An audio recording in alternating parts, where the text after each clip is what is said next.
Welcome to today's video. Today, I'll be talking about the four main macromolecules: carbohydrates, lipids, proteins, and nucleic acids. But before we start, there are a few words that you might want to know. Monomers are small molecules that are part of macromolecules which bond together to create polymers, which are chains of more than one monomer. Dehydration synthesis removes an OH and an H molecule to allow for two or more monomers to combine, and this creates water as a side product. Hydrolysis is when you add water back into polymers to break apart the monomers inside of the chain. Now that you know the basics, we're going to get into the actual macromolecules. First one is carbohydrates. Carbohydrates are made up of monomers called monosaccharides, and when the monosaccharides are combined with dehydration synthesis, they create disaccharides, which is two monosaccharides, or polysaccharides, which is more than two monosaccharides. An example of a monosaccharide is glucose, which is a monomer for carbohydrates with a 1 to 2 to 1 ratio for carbon, hydrogen, and oxygen. All carbohydrates are made from the same elements, but don't all have specific formulas like glucose. An example would be the monosaccharides fructose or galactose. These monosaccharides create disaccharides such as sucrose and lactose, and even some polysaccharides like starch, which is just thousands of glucose lined up. Carbohydrates are mainly used for quick energy, but can also be used for cellulose or cell structure.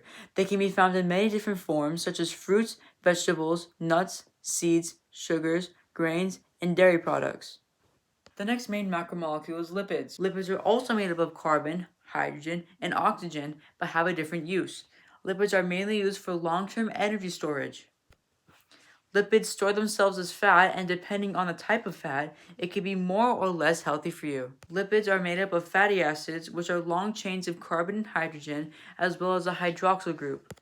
Lipids are mainly made of fatty acids, which are long chains of carbon and hydrogen, as well as a hydroxyl group, which is hydrophobic.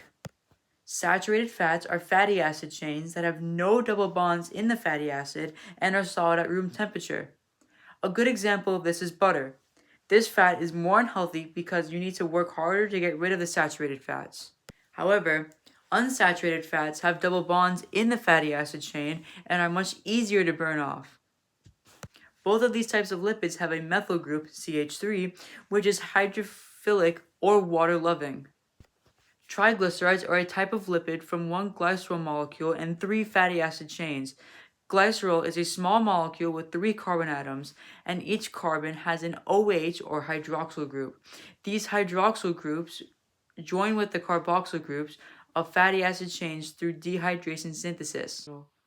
Phospholipids are a special kind of lipid that make up the outer layer of all cells, called the cell membrane. Phospholipids include a glycerol backbone, 2 fatty acid tails, and a phosphate group, which attaches to the glycerol and acts hydrophilic. Next, we have proteins, which, unlike the previous two macromolecules, also includes nitrogen. Proteins are polymers made from amino acid monomers. Each amino acid has an amino group, NH2, a carboxyl group, COOH, a hydrogen atom, a central atom, and a unique remainder group that determines its properties. Amino acids join together by dehydration synthesis, forming peptide bonds between carbon and nitrogen through the amino group of one amino acid and the carboxyl group of another.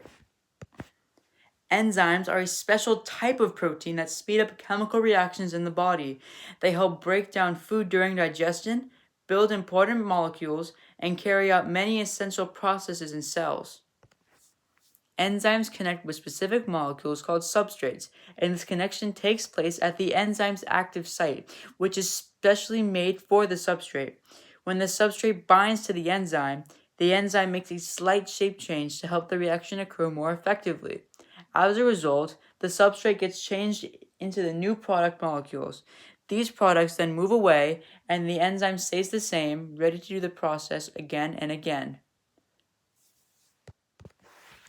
Enzymes can lose the ability to connect with their specific substrates due to changes in temperature, salt, and pH, also known as denaturing.